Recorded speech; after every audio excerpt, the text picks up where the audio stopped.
চুয়ান্ন নম্বর খুনটা করার সব ব্যবস্থা প্রীতি করে নিয়েছে। এবার খুন করে আর লাশটাকে গুম করবে না। এবার জনগণকে দেখার সুযোগ করে দেবে। এবারে শিকার ব্যারিস্টার সোহেল একটা বেমনের লাশ সবাইকে দেখাবে, যার জন্য তার মা বাবা খুনের তদন্ত হয়নি। সবাইকে তার অন্যায়ের যোগ্য জবাব প্রীতি দিয়ে ছাড়বে। আর প্রীতি খুব ভালো করে জানে ব্যারিস্টার সোহেলকে কীভাবে খুন করতে হবে। কথাটা ভেবেই বাঁকা হাসলো সে। প্রীতি নিজের কাজে বেরিয়ে পড়ল। হাতে সময় অনেক কম। অন্যদিকে কাল এলাকা থেকে 5টা মেয়ে নিখোঁজ হয়েছে। প্রীতি খুব ভালো করে জানে মেয়েগুলো কোথায়। প্রীতি তার জুনিয়র অফিসার শান্তকে কল দিল। কিছুক্ষণ রিং হওয়ার পর শান্ত কল রিসিভ করলো। তারপর বলল, আসসালামু আলাইকুম ম্যাডাম। ওয়ালাইকুম আসসালাম। তোমার সাথে একটু জরুরি কথা ছিল শান্ত। জি ম্যাডাম, বলুন। প্রীতি শান্তকে কিছু কথা বলে ফোনটা রেখে দিল। গতকাল নিখোঁজ হওয়া মেয়েগুলোকে তার বাঁচাতে হবে। মেয়েগুলোর সাথে খারাপ কিছু হওয়ার আগেই সব করতে হবে। আজ ভার্সিটিতে এসে নির্ঝর না চাইতেও প্রীতিকে খুঁজতে লাগলো, কিন্তু তাকে হতাশ করে দিয়ে প্রীতি এলো না। কিছুই তার ভালো লাগছে না। কাল সারা রাত তার ঘুম হয়নি। প্রীতির কথাগুলো বারবার কানে বাজতেছিল। আজ তার বোনই এই মেয়েটার জন্য ধর্ষণের হাত থেকে রক্ষা পেয়েছে। চোখে আঙ্গুল দিয়ে ভুলগুলো দেখিয়ে দিয়েছে। রাত 7টা বাজে। নারায়ণগঞ্জের একটা পতিতা পল্লীর সামনে দুজন ছেলে দাঁড়িয়ে আছে। তারা একে অপরের দিকে তাকিয়ে বাঁকা হাসলো। তারপর ভেতরে চলে গেল। পতিতাদের সর্দারনির সামনে ছেলে দুটো বসে আছে। একটা ছেলে সিগারেট টান দিতে দিতে বলল, আপনার এইখানে আমরা নতুন কাস্টমার ম্যাডাম। আপনার এই পাড়ার অনেক নাম শুনেছি, তাই এখানে আসা আর কি। সর্দারনি নিজেও সিগারেটের টান দিয়ে বলল, তা বাবুরা, তোমাগো কেমন মাইয়া লাগবো? এইখানে সব রকমের মাইয়া আছে, একবার আইলে বারবার আইবা। বলেই হাসতে লাগলো। একদম নতুন মাইয়া লাগবো, একেবারে ফুলের মতো পবিত্র, যা আগে কেউ টেস্ট করে নাই। এমন একটা হইলেই হবে। আর বয়স 15 থেকে 20-এর মধ্যে হলে আরও ভালো হয়। সর্দারনি চেয়ারে এক পা তুলে আবারও সিগারেট টান দিল। তারপর বলল, 5টা ইনটেক মাইয়া আছে, কালকেই আনা হয়েছে, কেউ এখনো টাচ করে নাই। তোমরা চাইলে দেখতে পারো, কিন্তু টাকা বেশি দিতে হইবে। প্রতি ঘন্টা বাবদ 10,000। ছেলে দুইটা হাসলো। তারপর বলল, প্রতি ঘন্টা বাবদ 15,000 দেব, যদি ভালো লাগে। সর্দারনি যেন হাতে আকাশে চাঁদ পেয়েছে, তাই খুশিতে গদগদ করতে করতে মেয়ে দেখাতে নিয়ে গেল। ছেলে দুটো একটা ঘরে প্রবেশ করলো। দেখলো 5টা মেয়ে এক ঘরের কোণে বসে কাঁদছে। তাদের যে খুব মারা হয়েছে তা বোঝা যাচ্ছে। কারো গায়ে ওড়না নেই। একটা ছেলে মেয়েদের এই অবস্থা দেখে চোখ ঘুরে নিল অন্যদিকে। অপর ছেলেটি মেয়েদের দিকে হাসলো। তারপর 5টা মেয়ের মধ্যে একজনকে বেছে নিল। তারপর বলল, এই মেয়েটাকে আমার চাই আজ রাতের জন্য, আর বোনাস 50,000 দিলাম আপনাকে। সর্দারনি খপ করে টাকাটা নিয়ে নিল।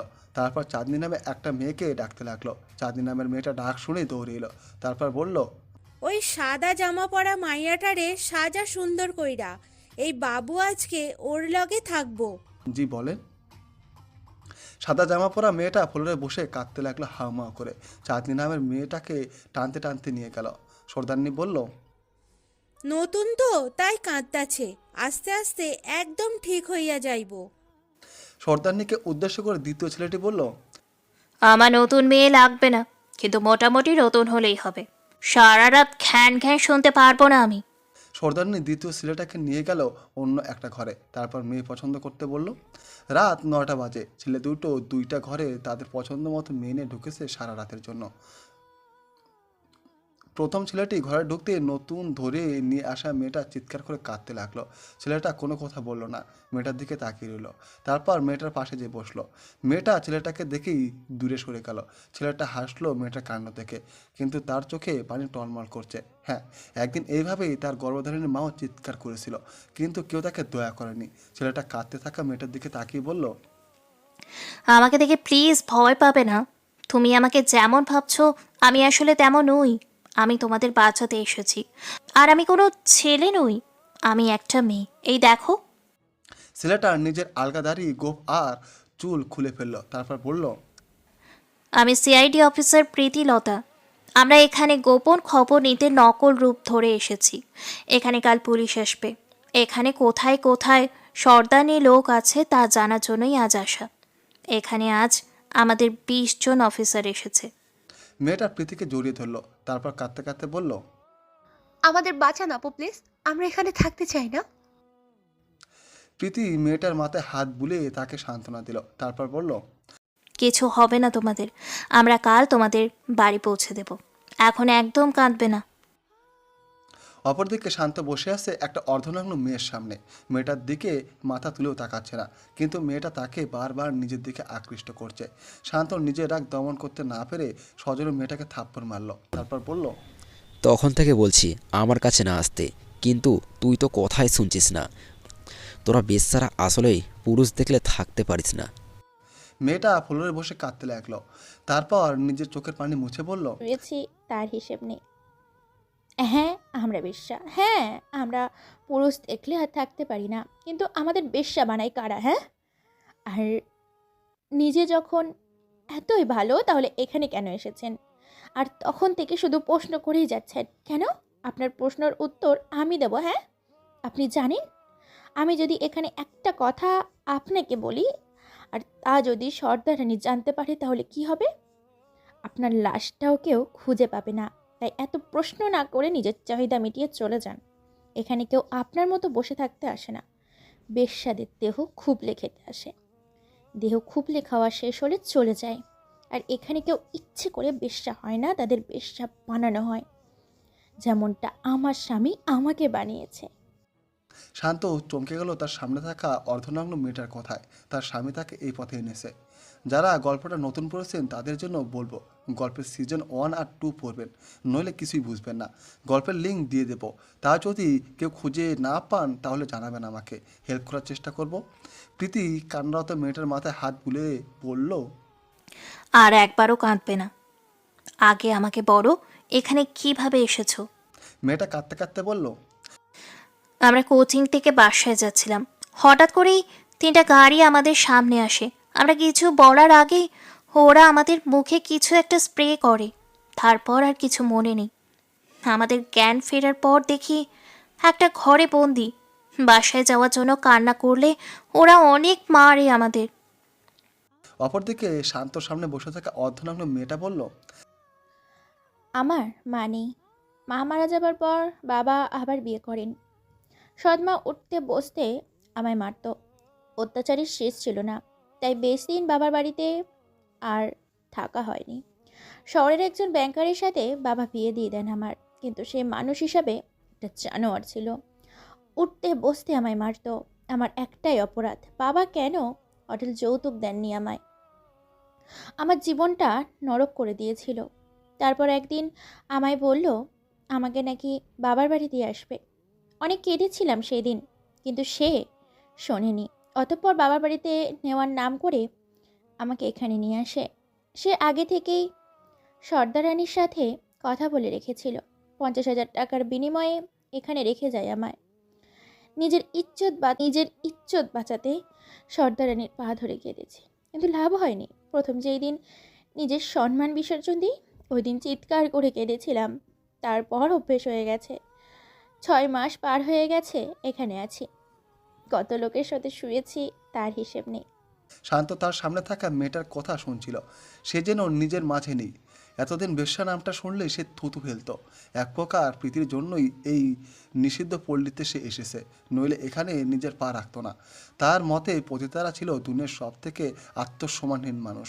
কোথাও যেন আজ সেই এই অর্ধনগ্ন মেয়েটার কষ্ট অনুভব করতে পারছে। তার বুকের বাঁ পাশটায় এই মেয়েটার জন্য কষ্ট অনুভব হচ্ছে। হঠাৎ করে শান্তর মোবাইলটা বেজে উঠল। শান্ত মোবাইলের দিকে তাকিয়ে দেখলো প্রীতি কল করেছে। সে সাথে সাথে রিসিভ করলো। শান্ত রিসিভ করতে প্রীতি বলল, শান্ত, আর একটু পরেই আমাদের ফোর্স হামলা করবে, নিজেকে প্রস্তুত করুন। আমাদের ফোর্স হামলা করতে রেডি। পুলিশ আর পতিতা পল্লীর সন্ত্রাস বাহিনীদের সাথে লড়াই চলছে 1 ঘন্টা। অর্ধেক সন্ত্রাস পুলিশের গুলিতে মারা গেছে, বাকি অর্ধেক অ্যারেস্ট হয়েছে। মূলত হঠাৎ আক্রমণে পতিতা পল্লীর লোকেরা কিছু করতে পারেনি, আর তারা কিছু করার আগেই পুলিশ তাদের ঘায়াল করেছে। প্রীতি আদেশ দিয়েছে সব মেয়েদের তাদের বাড়িতে দিয়ে আসতে, যাদের যাদের জোর করে ধরে আনা হয়েছিল। প্রীতির কাছে একজন অফিসার এসে বলল, ম্যাডাম 20টা মেয়ে তাদের পরিবারের কাছে যেতে চায় না, তাদেরকে নাকি পরিবারের লোকেরাই বিক্রি করে দিয়েছে। এখন এদের কি ব্যবস্থা নেব? প্রীতি কিছুক্ষণ নীরব থেকে বলল, ওদের আমার বাড়িতে পাঠিয়ে দিন, আমি ওদের জন্য যা করার করব। গাড়ি করে পাঠিয়ে দিন। অন্ধকার রাতে প্রতিটা পল্লী থেকে মুক্ত হয়ে মেয়েগুলো প্রীতির বাড়িতে আশ্রয় পেল। যাদের নেই বাড়ি, যাদের নেই প্রিয়জন। দুদিন পার হয়ে গেছে। প্রীতির বাড়িটা এখন আর নীরব নেই। তার বাড়িটা এখন হাসি আনন্দের নিচে বেড়াচ্ছে। প্রতিটা পল্লী থেকে 20টা মেয়েকে নিজের কাছে নিয়ে এসেছে প্রীতি। প্রথম দিন তো মেয়েগুলো কথাই বলেন প্রীতির সাথে, কারণ প্রীতি সে একজন সিআইডি, তারা ভালো করে জানে। তার মধ্যে এই বাড়িতে আসার আগে ড্রাইভার যা বলেছে তাতেই ওদের প্রাণ শুকিয়ে গেছে। ড্রাইভার তাদের বেশি কথা বলতে নিষেধ করেছে প্রীতির সাথে। সে অনেক রাগে একজন অফিসার, তা বলেছে। আর যা যা বলেছে তাতেই প্রাণ যায় অবস্থা। কিন্তু প্রীতির বাড়িতে আসার পরেই দিন তাদের সব ধারণা বদলে গেল। কারণ সকাল হতেই প্রীতি সবার জন্য নিজের হাতে নাস্তা তৈরি করে, যেটা দেখে সবাই অবাক হয়ে গিয়েছিল। তারপর প্রীতি তাদের বাড়ির সব দায়িত্ব তাদের দিয়ে দেয়, শুধু তার ঘরে ঢোকার অনুমতি ছাড়া। সবার সাথে এমনভাবে কথা বলেছিল যেন সে সবার মায়ের পেটের বোন।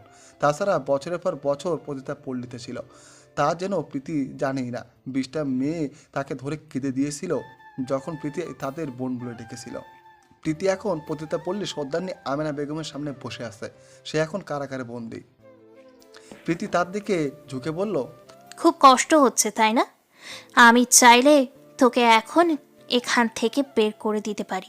সর্দারনি উৎফুল্ল কণ্ঠে বলল, তাহলে তাড়াতাড়ি কর না, আমাকে এখানে বন্দি করে কেন রেখেছিস? যাওয়ার ব্যবস্থা কর। ছেড়ে দেব তোকে, আর এর জন্যই তো এখনো তোকে একটু টাচ করিনি। তোকে একবারে ছেড়ে দেব, কিন্তু তার জন্য আমার একটা কাজ করে দিতে হবে তোর আজকে। কি কাজ বল? প্রীতি বাঁকা হেসে একটা ফোন বের করলো। তারপর আমেনাকে তার কাজ করতে বলল। কাজ শেষ হতেই প্রীতি দাঁড়িয়ে গেল। তারপর বলল, কাল রাতে যাওয়ার সব ব্যবস্থা করে দেব চিরতরে, আর কেউ আটকে রাখতে পারবে না তোকে। এখন আসছি আমি। আর আমাদের মধ্যে যা কথা হয়েছে তা কেউ যদি জানে তাহলে একদম ফাঁসি, তাই সাবধান। প্রীতি নিজের বাড়ির দিকে রওনা দিল। আজ আরও অনেক কাজ বাকি আছে তার। আজ রাতের মধ্যেই তা করতে হবে। প্রীতির বাড়ি ফিরতে ফিরতে রাত হয়ে গেছে, কিন্তু বাড়িতে ঢুকে সে অবাক হয়ে গেল। তার বাড়িতে এলাহি কাণ্ড করে বসে আছে সবাই। প্রীতি ভেবেছিল মেয়েগুলো হয়তো খেয়ে ঘুমিয়ে গেছে, কিন্তু তারা খাবার সামনে নিয়ে তার জন্য বসে আছে। হঠাৎ করে চোখের কোণায় জলরাশি জমা হলো প্রীতির। আজ 14 বছর কেউ তার জন্য অপেক্ষা করেনি, কিন্তু এই পাগল মেয়েগুলোর কাণ্ড দেখে প্রীতি কাঁদতে যেও হেসে ফেলল। রাত বাজে ঘড়িতে 11টা। প্রীতি ফ্রেশ হয়ে সবার সাথে খেতে বসলো। হাসি ঠাট্টা আর কথার মাঝে 1 ঘন্টা লেগে গেল তাদের খেতে। তারপর সবাই মিলে টেবিল গুছিয়ে ঘরে চলে গেল ঘুমাতে। রাত বাজে 2টা। সবাই ঘুমালেও প্রীতি ঘুমায়নি। প্রীতি নিজের কাজে ব্যস্ত। রাতটাই তার অন্ধকার জগতের সঙ্গী, যার আগমনে সে অন্ধকার জগতের সব কাজ করে। নিজের কম্পিউটারে অতি দক্ষতার সাথে প্রীতি কোনো কাজ করছে আর মিটিমিটে হাসছে। রাত 3:30টার দিকে তার কাজ শেষ হয়ে গেল। আর 15 দিন পর সে সফল হয়েছে। প্রীতি সিটি বাজাতে বাজাতে কম্পিউটার অফ করলো। তারপর শুয়ে পড়লো বিছানায়। আজকে তার বেশ ভালো ঘুম হবে। সকাল 11টার দিকে প্রীতির ঘুম ভাঙলো। ফ্রেশ হয়ে নিচে যেতে দেখলো নাস্তা রেডি, কিন্তু কেউ খায়নি তাকে ছাড়া। প্রীতি এবার বেশ কোলাগলায় সবাইকে শাসিয়ে বলল, আমার জন্য আর এখন থেকে অপেক্ষা করবেন না দয়া করে।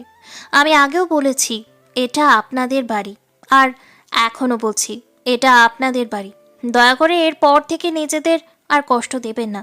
যদি আরেক দিন দেখি আপনারা এমন ছেলে মানুষ করেছেন, তাহলে আমি আর বাড়িতে আসবো না। প্রীতি কথাগুলো বলতে বলতে টিভি অন করলো। টিভি অন করতে প্রীতি দেখলো খবর চলছে। খবরের শিরোনাম দেখে প্রীতি হাসলো। এমপি সাইদ হাসান রনির ব্যাংক থেকে 100 কোটি টাকা গায়েব হয়ে গেছে। মেয়েদের সাথে থাকা অন্তরঙ্গ মুহূর্তে ভিডিও ভাইরাল হয়ে গেছে। একজন 60 ছুঁই মানুষের এমন ভিডিওতে দেশে দেশে চাঞ্চল্যকর অবস্থা তৈরি হয়েছে, যেখানে মেয়েগুলোর মুখ দেখা না গেলেও তার মুখটা দেখা যাচ্ছে। তার মধ্যে এমপির 100 কোটি টাকা কীভাবে ব্যাংক অ্যাকাউন্ট থেকে হ্যাকিং হলো তার রহস্য। এই শোনো না, প্রতিদিন ভালোবাসার নতুন নতুন গল্প পেতে ও শুনতে চাইলে আমাদের আলোর ডায়েরি চ্যানেলটি সাবস্ক্রাইব করে পাশে থাকা বেল আইকনটি বাজিয়ে দিও, কেমন? প্রীতি ড্রয়িং রুমে সবাই বসে আছে। তার সামনে বাড়ির মালিক বসে আছে। কফির কাপে চুমুক দিয়ে প্রীতি বলল, আপনার বাড়িটা আমি কিনতে চাই কাকু। এই বাড়িটা আমার দরকার। কিন্তু মা, আমি তো বাড়িটা বিক্রি করতে চাই না। সম্পত্তি বলতে তো এই বাড়িটাই আছে আমার। তুমি তো জানো আমার একটা ছেলে ছাড়া আর কেউ নেই। ভবিষ্যতে ছেলেটা এখানে থাকবে। প্রীতি তার সামনে বসা মধ্যবয়স্ক লোকটার হাত ধরে বলল, কাকু, আপনি তো জানেন আপনার এই বাড়িটা এখন শুধু আমি থাকি না, আমার সাথে আরও 20টা অসহায় মেয়ে থাকে। এই বাড়িটার বিনিময়ে আমি আপনাকে 10 কোটি টাকা দিচ্ছি। আর শুনেছি আপনার ছেলেটা বেকার, তার চাকরির ব্যবস্থাও আমি করে দেব। আপনি না করবেন না কাকু? এই মেয়েগুলোর কথা একটু ভাবুন। আমি চাইলে অন্য কোথাও বাড়ি কিনতে পারতাম, কিন্তু আপনি আমার পরিচিত ব্যক্তি, আমি আপনাকে দ্বিগুণ টাকা দিলাম। আপনার যখন ইচ্ছা এখানে আসবেন, কিন্তু প্লিজ না করবেন না। মধ্যবয়সী লোকটা প্রীতির অনুরোধ ফেলতে পারল না। প্রীতিকে বাড়িটা লিখে দিতে রাজি হলো। বাড়িওয়ালাকে বিদায় দিয়ে প্রীতি রেডি হয়ে বাইক নিয়ে বেরিয়ে গেল। তার এখন অনেক কাজ বাকি। সবাইকে বলে গেছে দুপুরে আসবে না। একটা প্রাইভেট হাসপাতালের সামনে প্রীতি নিজের বাইকটা থামালো। কিছুদিন আগে ডাক্তার কাছে সে এসেছিল। ডাক্তার কিছু টেস্ট করাতে বলেছিল তাকে। টেস্টগুলো করালেও সময়ের অভাবে হাসপাতালে আসতে পারেনি সে, তাই আজ চলে এসেছে। ডাক্তার গোবিন্দ দত্তের সামনে প্রীতি বসে আছে। ডাক্তার প্রীতির রিপোর্টগুলো দেখে বললেন, মিস প্রীতি, আপনার মাথার অবস্থা ভালো না। যত দ্রুত পারবেন অপারেশনটা করুন। যদিও অপারেশনটা অনেক ব্যয়বহুল, তবুও বলবো অপারেশনটা করলে হয়তো আপনি বেঁচে যেতে পারেন। কারণ আপনার ব্রেনের সমস্যাগুলো বিরাট আকার ধারণ করছে। আপনার জীবনে ঝুঁকি বেড়ে যাচ্ছে। মাথায় কোনোভাবে আঘাত পেলে তা আপনার জন্য ভালো হবে না। তাই যা করার দ্রুত করুন। আর আপনাকে ঔষধ দিলাম, এগুলো নিয়ম মেনে খাবেন। আর মাথা ব্যথা করলে নিজেকে শান্ত রাখবেন। প্রীতি রিপোর্টগুলো হাতে নিয়ে হাসপাতাল থেকে বেরিয়ে গেল। বাইক নিয়ে আবারও বেরিয়ে গেল নিজের গন্তব্যে। প্রায় 30 মিনিট পর প্রীতি বাইক থামালো একটা প্রতিবন্ধী আশ্রমের সামনে। এই নিয়ে 2বার সে এখানে এসেছে। প্রীতি নিজেও দারোয়ানকে সালাম দিয়ে ভেতরে ঢুকলো। ভেতরে যে দেখলো ছেলে মেয়েগুলো খেলছে। আশ্রমে থাকা ছেলে মেয়েগুলোকে প্রীতির কাছে একটা জান্নাতে ফুলের মতো লাগে, যাদের ভেতরে কোনো পাপ নেই, কিন্তু নানা দুর্ঘটনার শিকার হয়ে আজ তারা সমাজের বুকে প্রতিবন্ধী, যাদের অনেকের পরিবার আছে, আবার অনেকের পরিবার থেকেও নেই।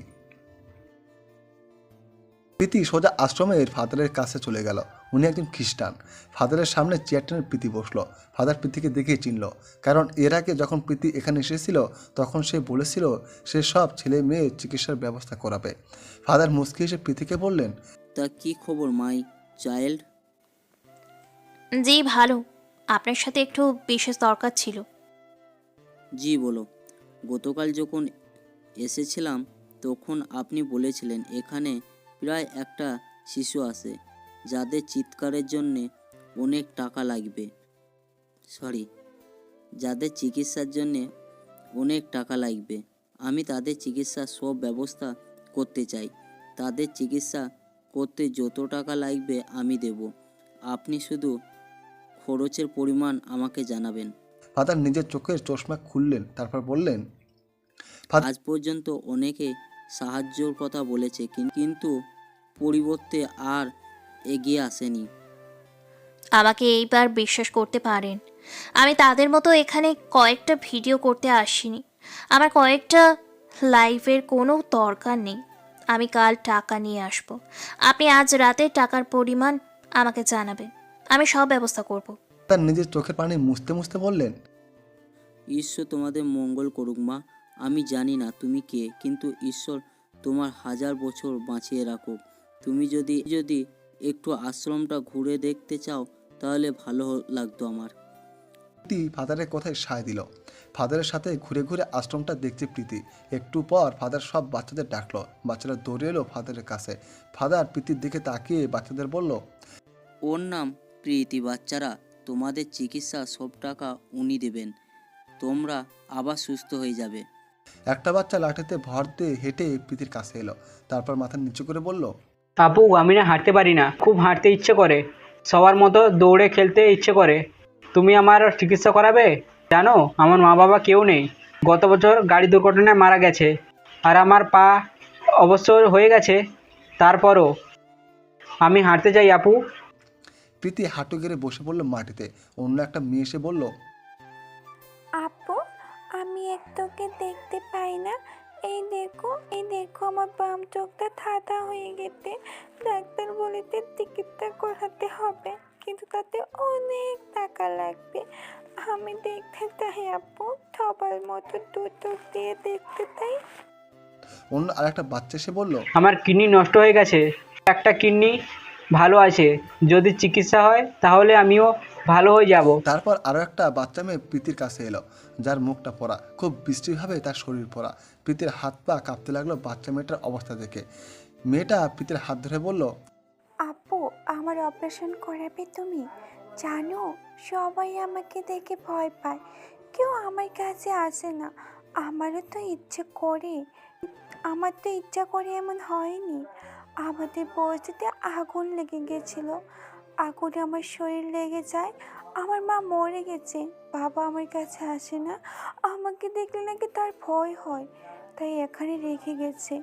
আমাকে আবার সুন্দর করে দেবে আপু, তাহলে বাবা আমাকে আবার ভালোবাসবে। বাচ্চা মেয়েটার কথায় প্রীতি এবার শব্দ করে কেঁদে দিল। প্রীতির পাথরের মতো শক্ত হৃদয়ে কান্না ভেঙে পড়ল। প্রীতি আগুনে পুরো যা মেয়েটার কপালে চুমু দিয়ে পড়ল, আমি তোমাদের চিকিৎসা করাবো, কিন্তু আমার একটা শর্ত আছে। সুস্থ হওয়ার পর তোমরা সবাই মনোযোগ দিয়ে লেখাপড়া করবে, মানুষের মতো মানুষ হবে, আর এই বুড়ো ফাদারকে অনেক ভালোবাসবে। কি, রাজি তো সবাই? সবাই এসে প্রীতিকে জড়িয়ে ধরলো। তারা সবাই একসাথে বলল তারা রাজি। বাচ্চাগুলো কাঁদছে, তাদের সাথে প্রীতিও কাঁদছে। ফাদার দূরে দাঁড়িয়ে নিজের চোখের পানি বারবার মুছে যাচ্ছে। প্রীতি সন্ধ্যা থেকে আশ্রম থেকে বের হলো। রাত 8টা বাজে। একটা ফাঁকা রাস্তায় প্রীতি বাইক থামিয়ে দাঁড়ালো। আকাশের দিকে তাকিয়ে আছে প্রীতি, তার চোখ টলমলে পানি। আকাশের দিকে প্রীতি তাকিয়ে বলল, বাবা, তুমি কি আমার কথা শুনতে পাচ্ছ?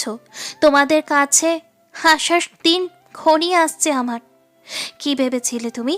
হ্যাকিং করা এই টাকা আমি নিজের স্বার্থে লাগাবো? ভুল ভেবেছো তুমি বাবা। আমার জীবনে এখন আর কোনো পিছুটান নেই, কিন্তু ওই বাচ্চাগুলোকে এখনো অনেক দিন বাঁচতে হবে, তাদের বেঁচে থাকতে হবে নিজেদের জন্য। এইবার আর স্বার্থপর হতে পারলাম না, পারলে ক্ষমা করে দিও তোমার এই স্বার্থপর মেয়েকে। নিজের হাতে থাকা মেডিকেল টেস্টের রিপোর্টগুলো প্রীতি ছিঁড়ে ফেলে দিল। চোখের পানি মুছে আবারও রওনা দিল নিজের বাড়ি থেকে। প্রীতি বাড়িতে ফিরল রাত 10টায়। প্রীতি দেখলো মেয়েগুলো বসে আছে। প্রীতি তাদের দিকে তাকে মুচকে এসে বলল, আপনাদের সাথে আমার একটু কথা আছে, একটু সময় হবে? সবাই সায় দিল প্রীতির কথায়। প্রীতি তাদের পাশে বসে বলল, আমি চাই আপনারা নিজেদের পায়ে দাঁড়ান। এই বাড়িটা আপনাদের জন্য কিনেছি, আমি চাই না আপনারা কারো দয়া বেঁচে থাকেন। বাড়িতে বেশ কয়েকটা ঘর আছে, আপনারা এখানে হাতের কাজ করবেন। কাল থেকে আপনাদের প্রশিক্ষণের জন্য পাঠানো হবে। এখন খেয়ে ঘুমিয়ে পড়ুন। প্রীতি উঠে দাঁড়ালো। তারপর আবারও বলল, আজ আর আমি খাবো না, শরীরটা ভালো লাগছে না আমার। প্রীতি সিঁড়ি বেয়ে উপরে উঠে গেলেই পিছন থেকে একটা আওয়াজ এলো। আমাদের জন্য কেন এত কিছু করেছেন? প্রীতি পেছনে তাকিয়ে বলল, এটা আপনাদের হক, আর কিছু জানতে চাইবেন না কেউ, আমি বলতে পারবো না। সকালের আলো চোখে পড়তে প্রীতির ঘুম ভেঙে যায়। তাকিয়ে দেখে সে বারান্দায় ফ্লোরে পড়ে আছে।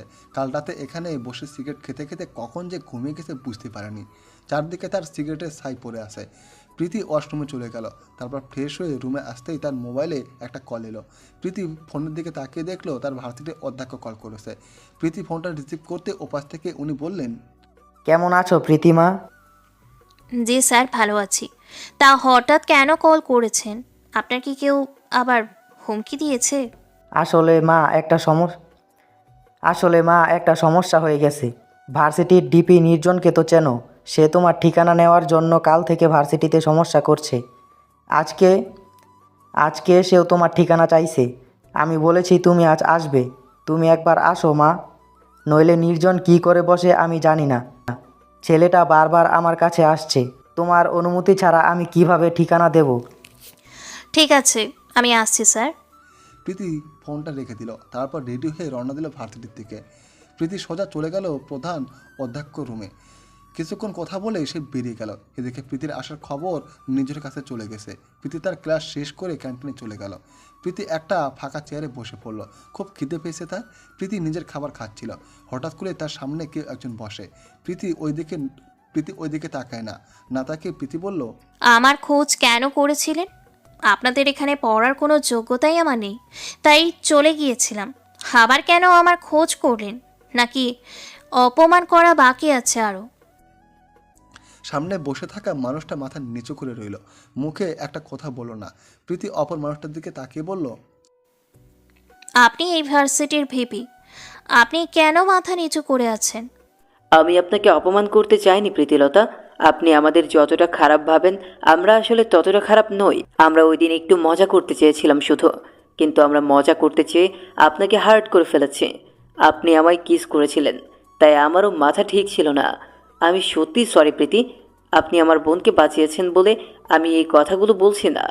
আপনি ওই দিন চলে যাওয়ার পর আমার সত্যি খারাপ লেগেছিল। নির্ঝর কিছুক্ষণ থেমে আবারও বলল, আমরা চাইলে ভালো বন্ধু হয়ে থাকতে পারি। আপনি কি আমার বন্ধু হবেন? আমার সব থেকে ভালো বন্ধু, কথা দিচ্ছি কখনো খারাপ আচরণ করব না। আমি আমার বন্ধুত্বের হাত বাড়িয়ে দিলাম। নির্ঝর একটা হাত প্রীতির দিকে বাড়িয়ে দিল। প্রীতি নির্ঝরের বাড়িয়ে দেয়া হাতের দিকে তাকালো, তারপর নিজের হাতটা বাড়িয়ে দিয়ে বলল, কিছু না থাকলেও অল্প কিছু থাকা ভালো। আমার মতো একটা মানুষের বন্ধু আছে, এটাই অনেক। সূর্য সেন।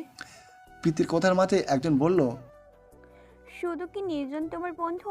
আমরা বুঝি তোমার বন্ধু হতে পারি না?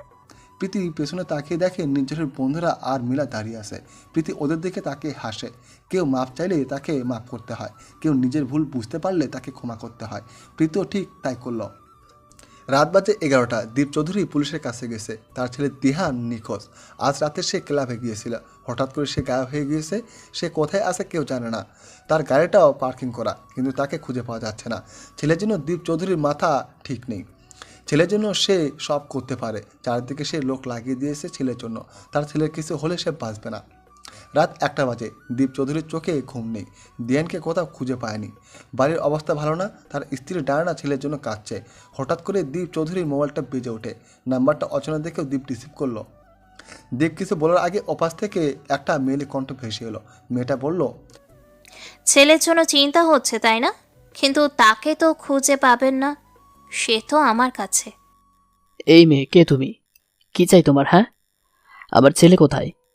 তার যদি কোনো ক্ষতি করো তো আমি ছাড়বো না তোমাকে। উফ, চাচা যান, এত হাইপার হবেন না। আপনার বয়স হয়েছে।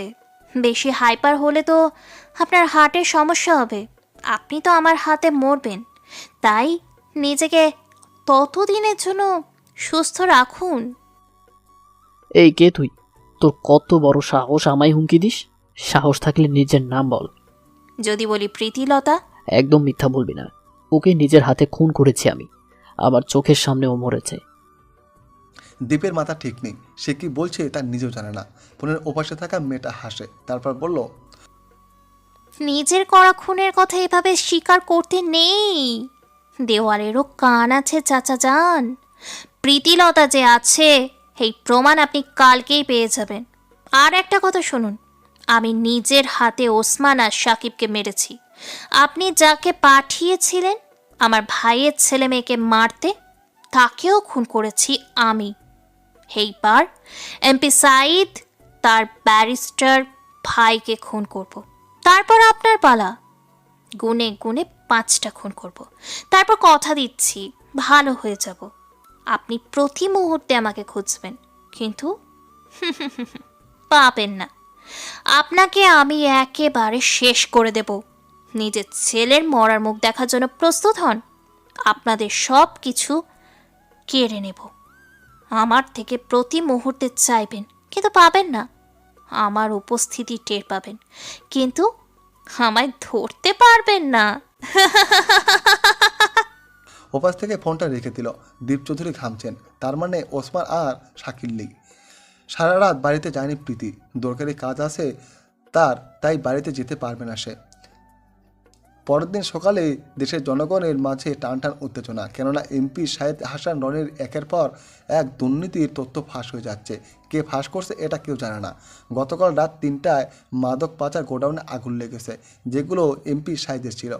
সেখানে এমপি প্রায় সময় বেতন পাচার গোডাউনে আগুন লেগেছে, যেগুলো এমপি শাহেদের ছিল।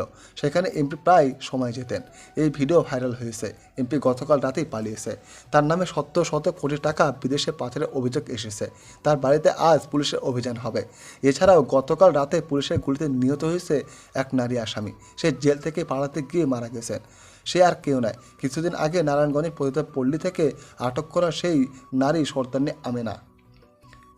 টিভিতে সর্দারনির মৃত্যুর খবরে প্রীতির বাড়িতে থাকা মেয়েগুলো কেঁদে দিল। এই মহিলা তাদের দিয়ে জোর করে খারাপ কাজ করেছে, অত্যাচার করেছে দিনের পর দিন। আল্লাহ ছাড় দেন, কিন্তু ছেড়ে দেন না। আল্লাহ জুলুমকারীর বিচার দুনিয়াতেই করেন, অত্যাচারী মানুষকে তাদের পরিণতি দেখান। এই শোনো না, প্রতিদিন ভালোবাসার নতুন নতুন গল্প পেতে ও শুনতে চাইলে আমাদের আলোর ডায়েরি চ্যানেলটি সাবস্ক্রাইব করে পাশে থাকা বেল আইকনটি বাজিয়ে দিও, কেমন? দেশের অবস্থা ভালো না, এক এক করে এমপি সাইদের নানা পাপের খবর বের হচ্ছে। পুলিশ তাকে পাগলের মতো খুঁজছে।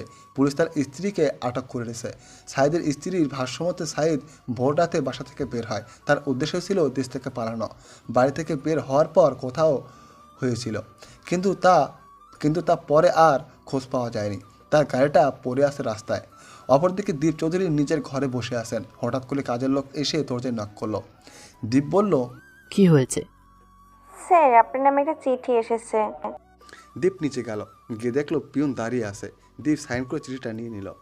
দীপ চিঠিটা নিয়ে নিজের ঘরে চলে গেল। বিছানার পাশে দাঁড়িয়ে চিঠির খামটা খুললেন। খামটা খুলতেই কিছু ছবি তার হাতে এলো। প্রথম ছবিটা দেখেই দীপের হাত পা কাঁপতে লাগলো, যেখানে স্পষ্ট আয়ান আর চারুর হত্যাকাণ্ড দেখা যাচ্ছে। তার নিচের ছবিটা দেখে দীপ বিছানায় বসে পড়লো। তার কর্নেল বন্ধু ওসমানের রক্তাক্ত কাটা মাথার ছবি, তার নিচে ডাক্তার শাকিলের জ্বলন্ত দেহের ছবি। একের পর এক ছবি দেখতে দেখতে দীপ দেখলো নিচে তার ছেলে আর এমপি সাইদের ছবি। তাদের দুজনকে দড়ি দিয়ে বাঁধা হয়েছে, দুজনেরই চোখ বন্ধ। খামের ভেতরে থাকা চিঠিটা দীপ পড়তে শুরু করলো। এইবার বিশ্বাস হলো তো আমার উপস্থিতি? তোমায় আমি একেবারে মারবো না, তিলে তিলে মরবে তুমি। তোমার বেঁচে থাকার সব রাস্তা আমি বন্ধ করে দেব। তোমার প্রিয়জনদের এক এক করে কেড়ে নেব আমি। আমার মা বাবা ভাই যেমন জানাজা পায়নি, তুমিও পাবে না। তোমার আপনজনরা তোমার শেষ যাত্রায় সঙ্গী হবে না। আমি তোমায় কি বলেছিলাম মনে আছে? আমার উপস্থিতি তুমি টের পাবে, কিন্তু ধরতে পারবে না আমায়। যে মানুষটা তোমার বাড়িতে পিয়নের রূপে আসতে পারে, যে তোমার সামনে দাঁড়িয়ে থাকতে পারে, সে আরও অনেক কিছু করতে পারে।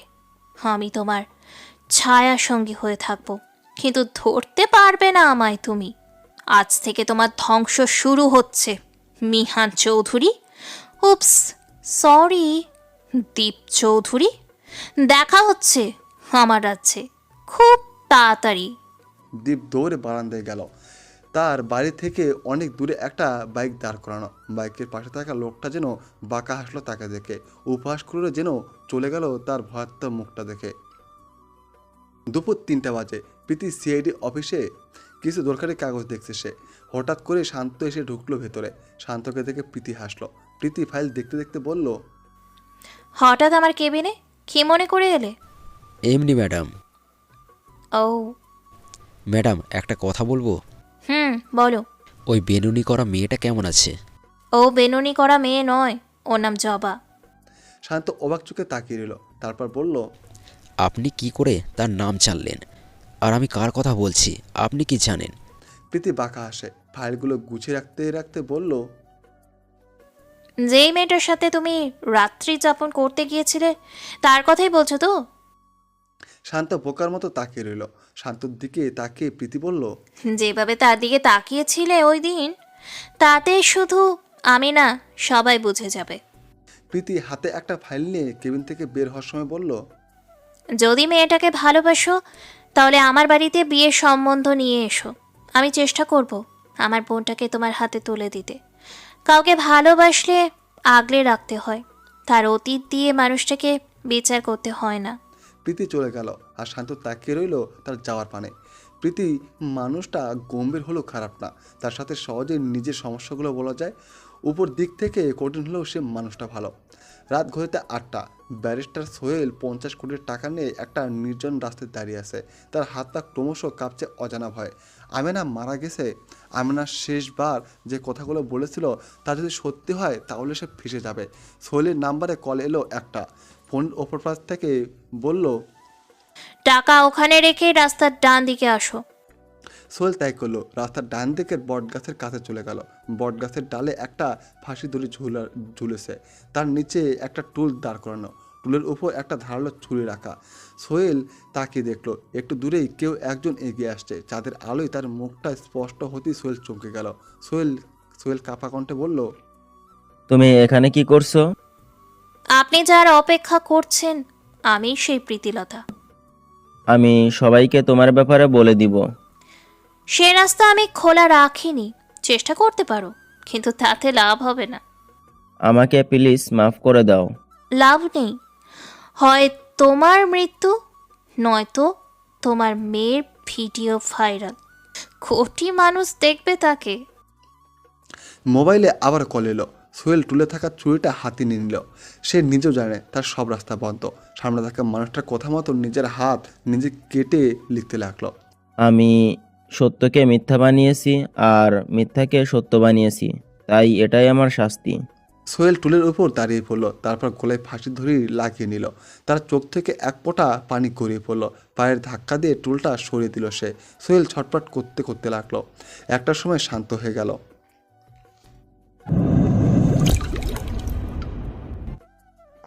ব্যারিস্টার সোহেলের লাশটা গাছে ঝুলছে। সাংবাদিকরা তার ছবি তুলতে ব্যস্ত। একের পর এক সংবাদ হচ্ছে সোহেলকে নিয়ে। তার মৃত্যুর কারণ কেউ জানে না, তবে এটাকে সবাই পরিকল্পিত খুন বলে বিবেচনা করেছে। কারণ সোহেলের স্ত্রীর কথা অনুযায়ী সোহেল আত্মহত্যা করতে পারে না। সে স্বাভাবিক ছিল গতকাল দুপুরেও, কিন্তু বিকেলের পর সে অস্থির হয়ে যায় অজানা কারণে। রাতে বাসা থেকে বের হওয়ার সময় সে বারবার তার সন্তানের দিকে তাকিয়েছিলেন। বারবার জিজ্ঞাসা করার পরেও কিছু বলেননি সে। বাসা থেকে চলে যায় কিছু না বলে। কিন্তু মাঝরাতের পর স্বামীকে কল করে আর পাননি। আর সকালে তার মৃত্যুর খবর গেছে বাড়িতে। আরও একটা ব্যাপার পুলিশের মাথা খারাপ করে দিচ্ছে, কারণ সোহেলের লাশের নিচে তারা একটা চিরকুট পেয়েছেন, যেটা একটা ইট দিয়ে চাপা দিয়েছিল। আর চিঠিটা সাংবাদিকদের হাতে যাওয়ার পর সংবাদ মাধ্যমে একের পর এক নিউজ করে যাচ্ছে। চিঠিতে লেখা ছিল, আমি আমার প্রতিশোধের 3 নম্বর খুনটা সম্পূর্ণ করেছি, আরও 4টা খুন করব। আমি প্রশাসনের নাকের ডগায় ঘুরে বেড়াবো, কিন্তু ধরতে আমায় পারবে না। তাই আমাকে না খুঁজে আমার পরবর্তী শিকারকে বাঁচান। দীপ চৌধুরী পাগলের মতো যা তা বলছে, কারণ সে জানে না প্রীতিলতা কোথায় আছে। তার সব হিসেব গুলিয়ে যাচ্ছে। সে নিজের হাতে প্রীতিকে খুন করেছে। যেভাবে সে ওই ছোট মেয়েটাকে মেরেছিল তাতে তার বাঁচার কথা না। আর এক আয়ান তার রাতের ঘুম কেড়ে নিয়েছিল, তাকে তো সে কবেই শেষ করেছে। আর এখন এসেছে তার মেয়ে। এভাবে চলতে থাকলে তার মুখোশ সবার সামনে চলে আসবে। যা করার তাড়াতাড়ি করতে হবে। অন্যদিকে প্রীতি ঘুমিয়ে আছে। তার দরজায় একের পর এক কোড়া নেড়ে যাচ্ছে জবা। কাল অনেক রাতে বাড়িতে এসেছে প্রীতি। না চাইতো ঘুম থেকে সে উঠল। দরজা খুলতেই জবাকে দেখতে পেয়ে মুচকি হাসলো সে। তারপর বলল, কি ব্যাপার, এত সকাল সকাল ডাকছো যে? কী সব বলছো আপু? 11টা বাজে। কি 11টা বাজে? আমাকে ডাক দাওনি কেন? আপনি অনেক রাত করে ঘুমিয়েছেন, তাই। নিচে একজন আপনার সাথে দেখা করতে এসেছে, অনেক কিছু নিয়ে এসেছে সাথে করে। আপনার সাথে নাকি কি কথা আছে। তুমি বসতে বলো, আমি আসছি। প্রায় 15 মিনিট পরে প্রীতি নিচে গেল। নিচে যে দেখলো শান্ত বসে আছে। শান্ত প্রীতিকে দেখে সালাম দিল। প্রীতি সালামের জবাব নিয়ে বলল, আমার বাসায় হঠাৎ আপনার আগমন মিস্টার শান্ত? 2টা কারণে এখানে আছে ম্যাডাম। গতকাল রাতে ব্যারিস্টার সোহেল খুন হয়েছে বলে পুলিশ ধারণা করছে। আজ সকালে তার ঝুলন্ত মরদেহ পাওয়া গেছে।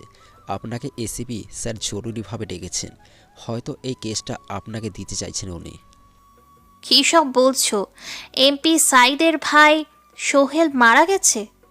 জি ম্যাডাম, আপনি এখনও জানেন না।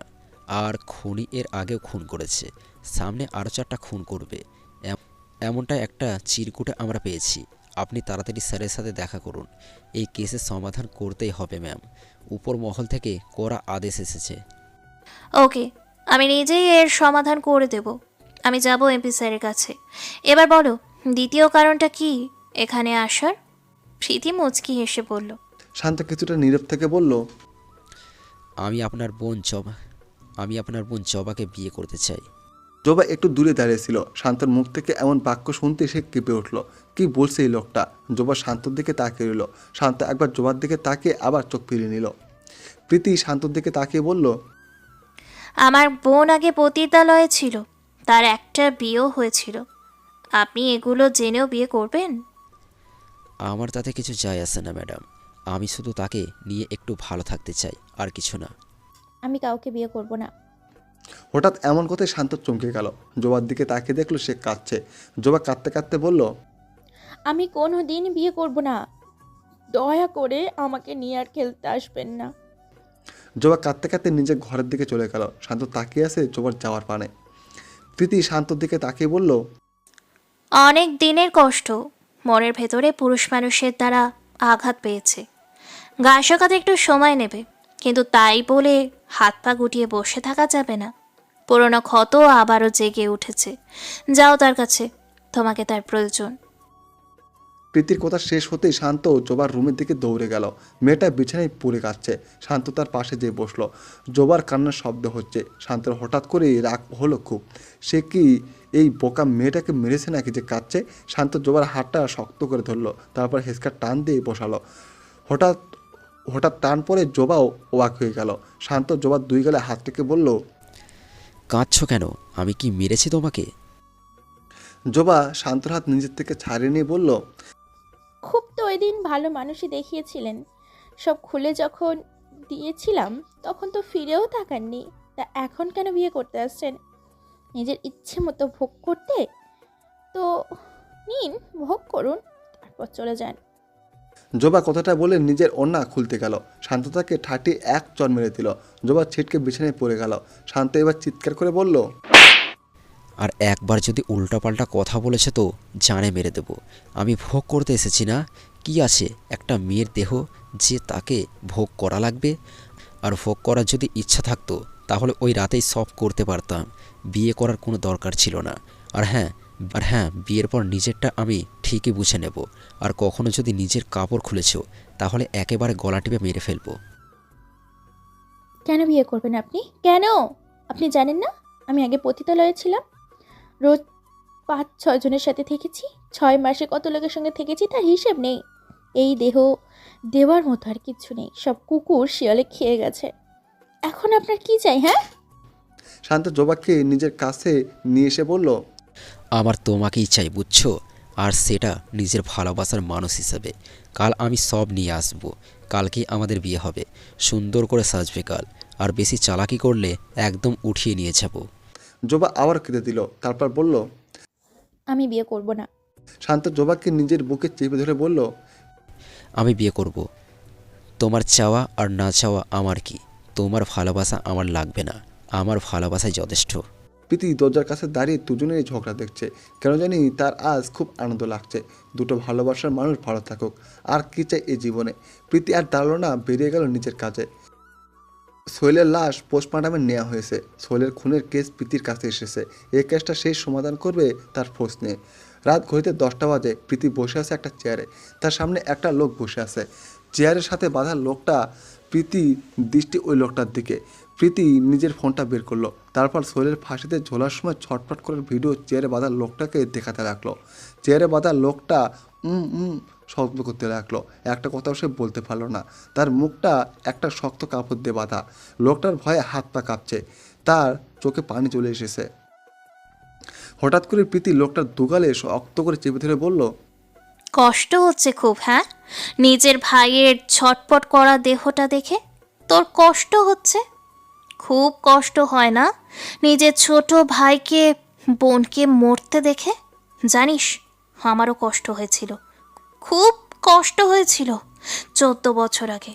কিন্তু আমি সেই দিন কাউকে আমার পাশে পাইনি, কাউকে আমার কষ্টের কথা বলতে পারিনি। আমি পারিনি আমার ভাইটাকে বাঁচাতে। তুই যেমন আমার ভাইকে কেড়ে নিয়েছিলি, আমিও তোর ভাইকে কেড়ে নিলাম। এইবার তো হলো সমানে সমানে। প্রীতি লোকটাকে ছেড়ে দিল। হঠাৎ করে ওর মধ্যে অস্থিরতা ভর করলো। প্রীতি নিজের মাথার চুল খামচে ধরলো। নিজে নিজে কিছু একটা বিড়বিড় করতে করতে বলল, হেই, তুই তো আমার মাকে দম বন্ধ করে মেরেছিলি, তাই না? আমার মায়ের শরীরটা তখন কত ছটপট করেছিল তুই দেখেছিস।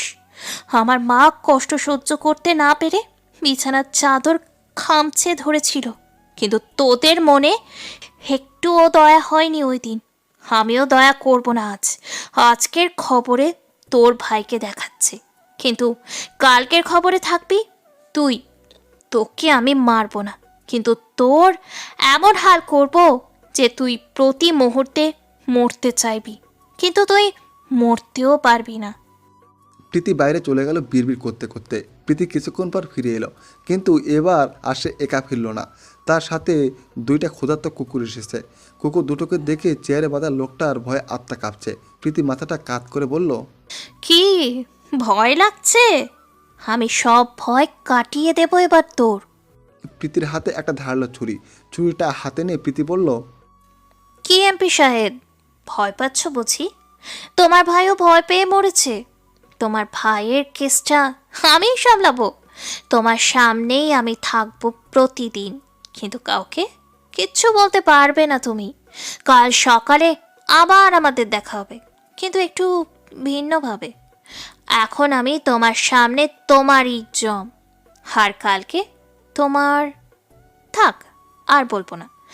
তুমি ভয় পাবে, আমি তো ভয় দেখাবো না, আমি তো কাজ করে দেখাবো, তাই না? প্রীতি কথাগুলো বলতে বলতে সাইদের হাতের কণিতে কোপ বসিয়ে দিল। সাইদ চিৎকার করতে পারল না। প্রীতি সাইদের কাটা ডান হাতটা নিয়ে বলল, তোর এই কাটা হাতটা এইবার এই রাস্তার কুকুর দুটো খাবে। প্রীতি হাতটা কয়েকটা টুকরো করে চিটিয়ে দিলেন, কুকুর দুটোর খেতে শুরু করলো। প্রীতি সাইদের চুল খামছে ধরে বলল, হেই দেখ, সেই বাড়ি, সেই ঘর, সেই তুই, কিন্তু এইবার তুই বন্দি, আর আমি খুনি। তুই যেই বাড়িতে আমার মা বাবার খুন করেছিস, ঠিক সেই বাড়িতেই আজ তোর গল্পে শেষ হবে। আমার অন্ধকার রাজ্যের অন্ধকারে এইবার তুইও তলিয়ে যাবি। সারা দেশের জনগণের মাঝে উত্তেজনা বিরাজ করছে। সামাজিক যোগাযোগ মাধ্যমে একের পর এক খবর আসছে। আজ ভোর সকালে সাবেক এমপি সাইদের হাত পা আর জিভা কাটা অটকতাক্ত আত্মরা দেহ পাওয়া গেছে। তার দেহ একটা ব্রিজের পাশে পাওয়া গেছে। Police CC camera footage check করে কিছু পায়নি। ক্রিমিনাল যে বড্ড চালাক তা পুলিশ অলরেডি বুঝে গেছে। সে একের পর এক অন্যায় করে যাচ্ছে, কিন্তু পুলিশ তাকে ধরার কোনো উপায় খুঁজে পাচ্ছে না। সাইদ হাসপাতালে ভর্তি, তার অবস্থা খুবই খারাপ। তার কাছ থেকে যে কোনো তথ্য পুলিশ জানবে তার কোনো উপায় নেই, কারণ ক্রিমিনাল তার হাত আর জিহ্বা কেটে দিয়েছে। শুধু তাই নয়, পুলিশ সাইদের পাশে একটা ছোট খাম পেয়েছে, যেখানে কিছু ছবি আর মেমোরি কার্ডও পেয়েছে। মেমোরি কার্ডের ভিতরে colonel Wasman, doctor Shakil, barrister Sohel হত্যাকাণ্ডের ভিডিও ফুটেজ উঠেছে। ছবিগুলোতে তাদের হত্যা করার মুহূর্ত ফুটে উঠেছে। হত্যার নিষ্ঠুরতা যে কারো শরীরে হিম করে শীতল করে দিতে পারে। বড্ড কষ্ট দিয়ে তাদের মারা হয়েছে, কিন্তু তাদের মারা কেন হলো এটা কেউ জানে না। পরবর্তী শিকারের এই খুনির তাও কেউ জানে না। শুধু সবাই জানে আরও 3টা খুন করবে এই খুনি। নিজের ঘরে বসে আছে প্রীতিলতা। আজ শান্তর জবাকে বিয়ে করার কথা ছিল, কিন্তু আজ বিয়ে হবে না। মিডিয়ার চাপে পুরো পুলিশ ফোর্স এখন একসাথে খুনিকে খুঁজছে। প্রীতির ফোনে একটা কল আসতেই প্রীতি রিসিভ করে, তারপর বলল, কি অফিসার, কোনো উপায় পেলেন খুনি ধরার? জি না ম্যাম, তবে চেষ্টা চালানো হচ্ছে। যা করার তাড়াতাড়ি করুন, আমাদের পরবর্তী খুনটা আটকাতে হবে, আর সেটা যে করেই হোক। Yes ma'am. এবার রাখুন, আমিও কাজ করছি। প্রীতি ফোনটা রেখে দিল। হাতে থাকা জ্বলন্ত সিগারেট টান দিতে দিতে প্রীতি হাসতে লাগলো। এক পৈশাচিক হাসি সে হাসতে লাগলো। তারপর একা একা বলল, খুনিকে জানাচ্ছে তাকে কিভাবে ধরবে। ইস, ওরা তো আর জানে না আমাকে ধরার সব রাস্তা আমি বন্ধ করে দিয়েছি। সবাই দৌড়াবে আমার মরিচিকার পেছনে, আর আমি আমার শিকারদের পেছনে। বছরের পর বছর ধরে প্ল্যান করেছি এভাবে ধরা পড়ার জন্য নাকি? তারপর ঘর কাঁপিয়ে আবারও হাসতে লাগলো সে। 6 দিন পার হয়ে গেছে। আজ সাইদের জ্ঞান ফিরেছে। সে এখন না পারছে কথা বলতে, আর না পারছে নিজের হাত পা নাড়াতে, কারণ হাঁটুর নিচ থেকে তার পা কাটা হয়েছে, কনুই থেকে হাত নেই। আজ সাইদকে দেখতে সিআইডি অফিসার প্রীতিলতা আসছে।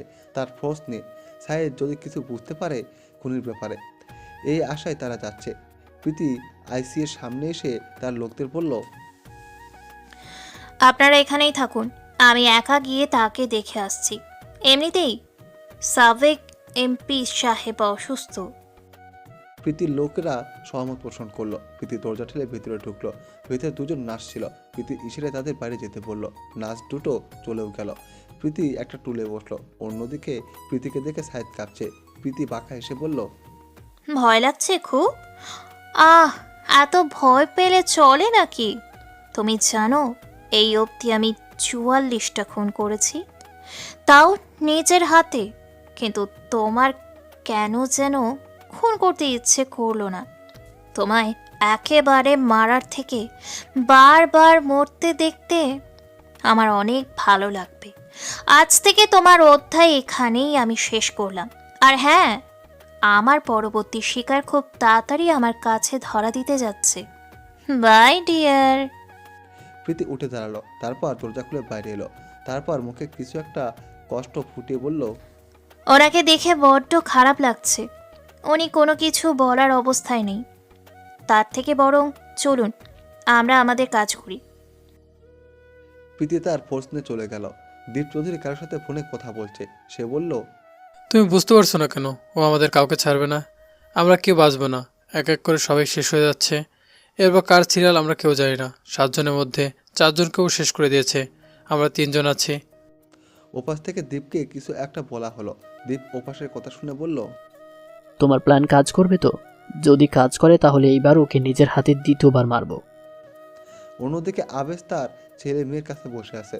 বাচ্চা দুটোর কাছে এই অবধি অনেক কথা জিজ্ঞেস করেছে আবেশ, কিন্তু বাচ্চা দুটো তেমন কিছু বলতে পারেনি। পুলিশ বেশ কয়েকবার এসেছিল তাদের কাছে। পুলিশ সন্দেহ করেছে যে আবেশের ছেলে মেয়েকে কিডন্যাপ করেছিল, সেই দিহানকে কিডন্যাপ করেছে। বাচ্চা দুটো তেমন কিছুই বলতে পারেনি। পুলিশের মাথা খারাপ হয়ে যাচ্ছে, কারণ তারা যে দিক থেকে কেস সমাধান করতে যাচ্ছে ঠিক ওই জায়গায় থেকে আবার গুলিয়ে যাচ্ছে। ক্রিমিনাল বড্ড চালাক, সে ইচ্ছে করেই পুলিশকে গাধার মতো খাটিয়ে চলছে। রাত ঘড়িতে 11টা বাজে। খোলা আকাশে এক মনে তাকিয়েছে প্রীতি। শরীরটা বড্ড ক্লান্ত লাগছে তার। নির্ঝরের সাথে রোজ তার কথা হয়। নির্ঝর ইচ্ছে করে তাকে কল করে, কিন্তু আজ 2 দিন ধরে নির্ঝর তার সাথে রাগ করেছে। প্রীতি ভার্সিটিতে কেন যায়নি, তাই সে রাগ করেছে। প্রীতি পকেট থেকে ফোন বের করে নির্ঝরকে কল করলো। আবারও কেন যেন একটা পিছু টান তৈরি হচ্ছে এই ছেলেটার উপর তার। আজ কিছুদিন যাবৎ প্রীতির খুব বাঁচতে ইচ্ছে করে নির্ঝরের সাথে। তার ইচ্ছে করে নির্ঝর রাগ করুক তার সাথে, অভিমান করুক তার সাথে, তাকে দেখতে না পেয়ে দেবদাস হোক, তবুও নির্ঝর তার জীবনে ফিরে আসুক, সেই পুরনো তুমি হয়ে ফিরে আসুক। প্রীতির চিন্তায় মাঝে নির্ঝর ফোন ধরলো। তারপর রাগী গলায় বলল, আমাকে যেন কেউ কল না দেয়, আমিও কারোর সাথে কথা বলবো না। প্রীতি হাসলো। লোকটা ভাঙবে তা মুস্কা পেরা, ফোন রিসিভ করবে আবার রাগও দেখাবে। নির্ঝর ফোনটা কেটে দিতেই প্রীতি আবার কল করলো। নির্ঝর এবার ফোন ধরে বলল, বারবার কেন কল করছো? কাল ভার্সিটিতে আসছি, সারপ্রাইজ আছে আমার পক্ষ থেকে, যেটা কখনো আশা করেননি। কাল সেটাই পাবেন যেটার জন্য আপনার অপেক্ষা। কাল সকাল 9টায় ভার্সিটিতে থাকবেন। বাই। আজ প্রীতির কাছে কেন যেন আনন্দ লাগছে। সে আর নিজেকে লুকিয়ে রাখবে না। নির্ঝরের কাছে সে সব স্বীকার করবে। সে নিজেকে শুধরে নেবে। নির্ঝরকে নিয়ে একটা স্বাভাবিক জীবন পার করবে সে। সকাল থেকে নিজেকে সাজাতে ব্যস্ত হয়ে গেল প্রীতি। তার সুন্দর চেহারাটা কালো মেকআপের আড়ালে ঢাকলেও নির্ঝরের পছন্দ মতো সাদা শাড়ি আর খোঁপায় ফুল দিতে ভুল করলো না। প্রীতি বেরিয়ে পড়লো তার গন্তব্যে। প্রীতি একটা অটোতে করে ভার্সিটিতে পৌঁছে গেল। তার হাতে একগুচ্ছ কদম ফুল। অনেক কষ্ট করে ব্যবস্থা করেছে ফুলগুলো। নির্ঝরকে নিজের মনের কথা বলবে, তাও আবার তার পছন্দের ফুল ছাড়া তা কি করে হয়। গেটের ভিতরে পা রাখতেই প্রীতির শরীর কাঁপতে লাগলো। নির্ঝর তার পরিচয় জানার পর কেমন করবে? নির্ঝর কি তাকে জড়িয়ে ধরে কাঁদবে, নাকি অনেক রাগ করবে? নানা চিন্তা ওর শরীর কাঁপছে। কিছুটা দূরে যেতে প্রীতি ছেলে মেয়েদের সিটি বাজানোর আওয়াজ শুনতে পেল। প্রীতি কৌতূহলে ওইদিকে গেল, আর যে যা দেখলো তাতে তার বুক কেঁপে উঠল। প্রীতি তাকে দেখলো নির্ঝরের সামনে একটা মেয়ে বসে আছে। সে সবার সামনে নির্ঝরকে প্রপোজ করছে, আর নির্ঝর তার প্রপোজ গ্রহণ করছে। সবাই সিটি বাজাচ্ছে আর তালি দিয়ে যাচ্ছে, আর প্রীতি একটা মূর্তির মতো দাঁড়িয়ে আছে। হঠাৎ করে প্রীতিকে দেখে মিলা দৌড়ে এসে বলল, প্রীতি জানো, সারবিনা সে কবে থেকে ভাইয়াকে ভালোবাসে। ভাইয়া ওকে মেনেই নিনি, অবশেষে আজ মেয়েটাকে মেনে নিল। কাল সারা রাত ভাইয়াকে বুঝিয়েছি আমি, যেন সারবিনাকে মেনে নেয়। প্রীতির কানে কোনো কথা যাচ্ছে না। প্রীতি ধীর পায়ে নির্ঝরের দিকে এগিয়ে গেল। নির্ঝরকে প্রপোজ করা সাবরিনের দিকে প্রীতি তার হাতে থাকা কদম গুছিয়ে এগিয়ে দিয়ে বলল, উনি কদম বেশি পছন্দ করে। যাকে ভালোবাসো তার প্রিয় জিনিসের কদর করতে শেখো। গোলাপ দিয়েই ভালোবাসার প্রকাশ করতে হবে এমন কারণ নেই। তোমার উনি কদম ভালোবাসে, তাই তোমার ভালোবাসা তার ভালোবাসার মাঝেই সীমাবদ্ধ রাখো। প্রীতি আর কথা বাড়ালো না। সে পেছনে ফিরে হাঁটা শুরু করলো আবারও। এখানে আর সে থাকতে পারবে না। তার বুকটা ফেটে যাচ্ছে। পেছন থেকে নির্ঝর ডাক দিতে লাগলো বারবার, কিন্তু প্রীতি আর দাঁড়ালো না। সে চলে গেল। রাত ঘড়িতে 12টা। প্রীতি নিজের বারান্দায় পড়ে আছে। তার চোখ থেকে পানি পড়ছে। শরীরে থাকা শাড়িটাও বেহাল দশা। হাতে থাকা সিগারেট টান দিতে দিতে প্রীতি চিৎকার করে বলল, তোমরা সবাই স্বার্থপর। তোমরা কেউ আমাকে ভালোবাসোনি। মানুষ নাকি বদলায়, তাই সবাই বদলে গেছে।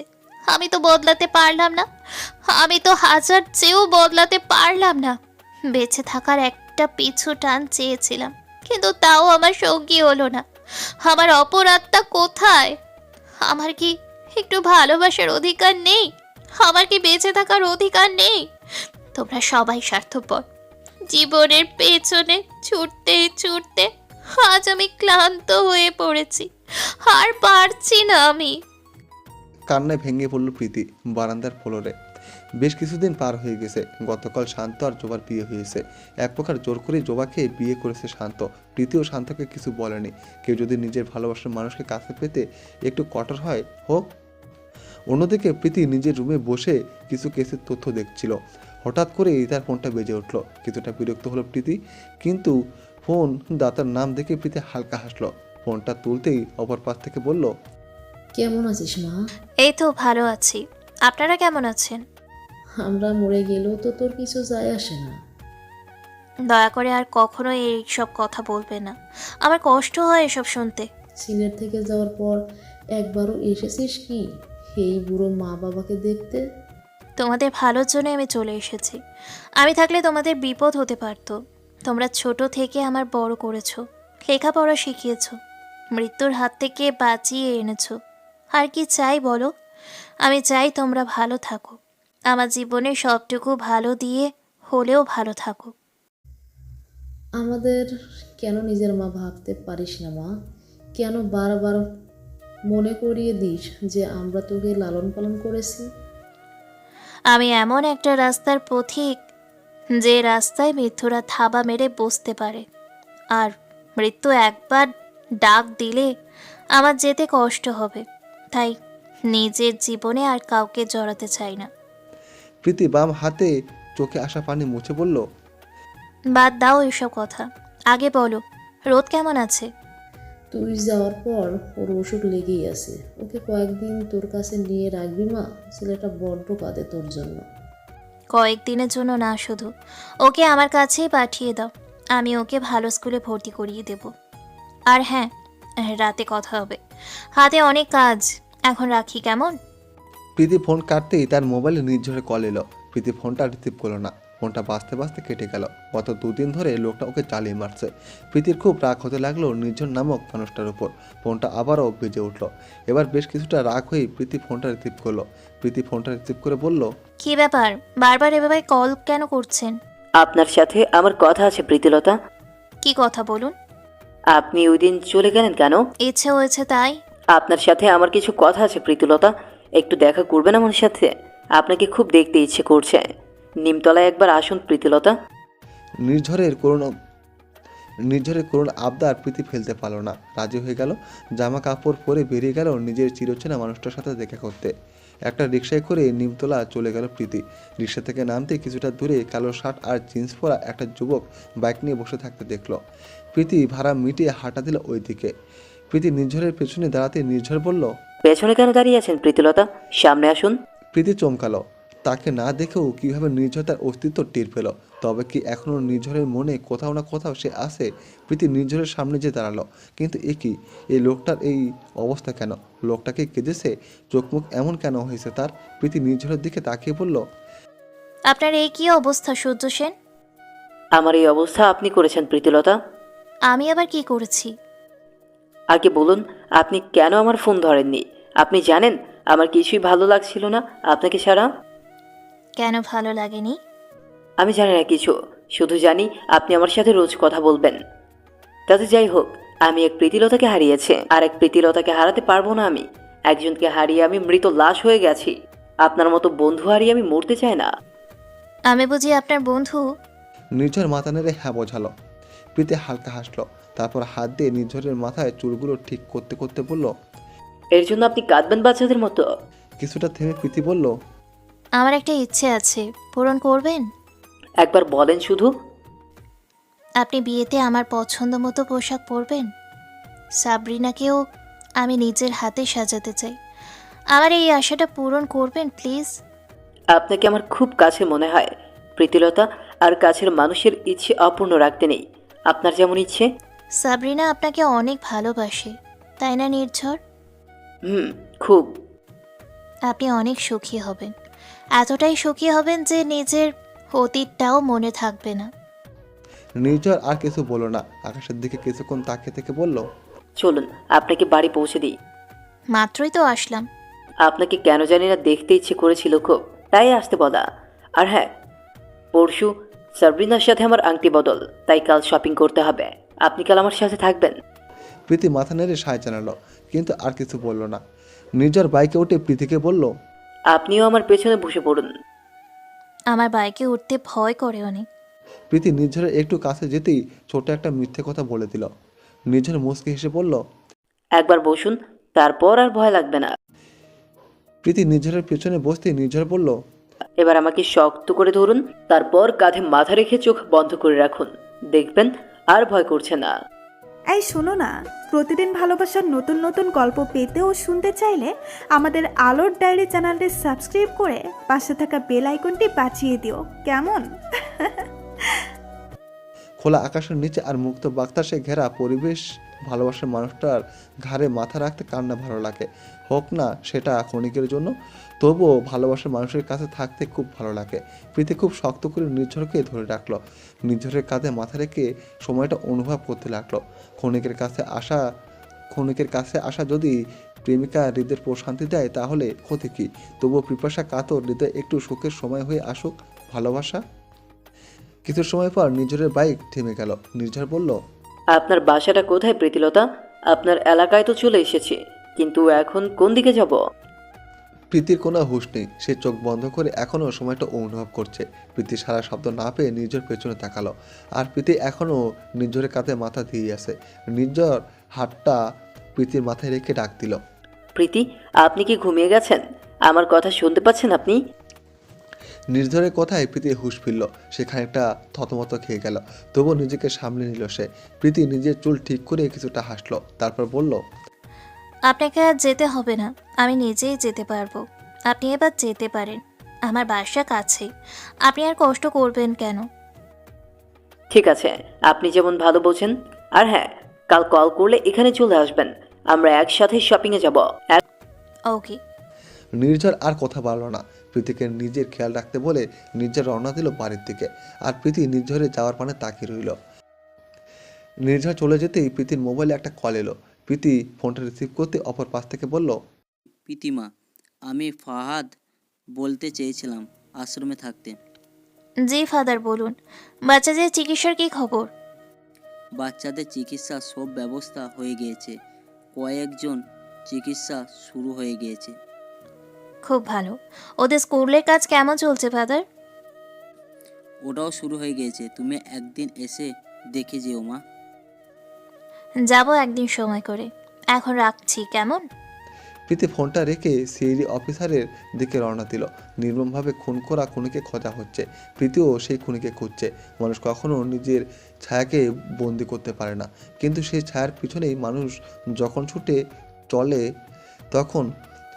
তখন তার নিজেকে আড়াল করার এক অভিনব কৌশল হয়ে দাঁড়ায়। অপরাধী অপরাধ করে, আবার অপরাধীকে ধরতেও চায়, যেমনটা এখন প্রীতি করে যাচ্ছে। রাত ঘড়িতে 12টা। প্রীতি নিজের ঘরের বারান্দা থেকে কৌশলে বের হয়ে গেল। বাড়ি থেকে সরাসরি বের হতে গেলে সবার নজরে পড়বে, কেউ যাতে সন্দেহ না করে তাই লুকিয়ে বেরিয়ে পড়ল প্রীতি। বাড়ি থেকে কিছুটা দূরে রাখা বাইকটাতে উঠে গেল। বাইকটা স্টার্ট দিয়ে নিজের উদ্দেশ্যে উদ্দেশ্য পূরণে চলে গেল। প্রীতির বাইকটা যে থামলো বিশাল একটা বিল্ডিংয়ের সামনে। বিল্ডিংটা এখন অন্ধকারে ঢাকা। প্রীতি গেটের দিকে তাকিয়ে দেখলো দারোয়ান ঘুমিয়ে আছে। দেয়াল টপকে অতি সাবধানে ভেতরে ঢুকলো সে। তারপর নিজের ব্যাগ থেকে কিছু জিনিস বের করলো। প্রীতি খুব সাবধানে সাথে চাবি ছাড়াই তালা খুলে ফেললো নিজের কলা কৌশলকে কাজে লাগিয়ে। তারপর ভেতরে ঢুকে খুব সাবধানে দরজা লাগিয়ে দিল, কারণ আর যাই হোক ধরা সে পড়বে না কোনো মতেই। প্রীতি সিঁড়ি দিয়ে 4 তলায় চলে গেল। সিসিটিভি যেখানে আছে সেখান থেকে প্রীতি যায়নি। তার মধ্যে অন্ধকার থাকায় কাজটা একটু সহজ হয়েছে তার জন্যে। প্রীতি পুরনো ফাইল রাখার জন্য সেই স্টোর রুমে আসে, ওইখানে চলে গেল। প্রীতি তার প্রয়োজনীয় ফাইলটা খুঁজতে লাগলো।